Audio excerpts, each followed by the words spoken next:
Hello everyone, তো কেমন আছো সবাই? আশা করছি ভালো আছো, আর আমিও অনেক অনেক ভালো আছি বন্ধুরা। আর আজকে দেখো আমি আবার একটা মাটি জিনিসের ওপর রং করেছি, আর আমি ভাবলাম আমি তোমাদের সাথে একটু শেয়ার করে দিই। তো এটা দেখে তোমরা বুঝতেই পারছো এটা একটা মাটির হাঁড়ি। এটা জানো তো দইয়ের হাঁড়ি। এই দইয়ের হাঁড়িটা আমাদের বাড়িতে কাল নিয়ে আসা হয়েছিল।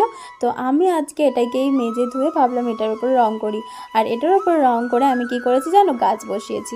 আর সেজন্যই এটা একটু সাজিয়ে নিচ্ছি। তো এখানে তোমরা দেখতেই পেলে যে আমি হাঁড়িটার ওপরে পুরো প্রথমে সাদা রং করে ফেলেছিলাম, তারপর সাদা রংটা শুকিয়ে যাওয়ার পরে আমি লাল রং করে দিয়েছিলাম। আর লালের ওপরে যেহেতু মাটির জিনিস সেজন্য লাল রং করেছি, আর লালের ওপরে সাদা সাদা সুন্দর কলকা করেছি। তোমাদের কলকাগুলো পছন্দ হলে আমাকে অবশ্যই কমেন্ট করে জানাবে বন্ধুরা। আর এখানে দেখো আমার প্রায় কলকা কমপ্লিট হয়ে গেছে। আর এরপরে আমি এটার ওপরে গাছ বসাবো। তো এটাকে গাছ বসানোর জন্য ফার্স্টে একটু ছুরি দিয়ে ফুটো করে নিতে হবে। আর এই দেখো এখানে আমি ফুটো করে নিলাম, আর এর উপরে তারপর মাটি দিয়ে দিচ্ছি। কী গাছ বসাবো? এই দেখো রাধা তুলসী আর কৃষ্ণ তুলসী। আর এই দেখো এখানে জলও দিয়ে দিলাম। তো আজকের মতো টাটা বাই বাই, দেখা হবে আবার নেক্সট ভিডিওতে। আর আমার ভিডিওটা কেমন লাগলো অবশ্যই কমেন্ট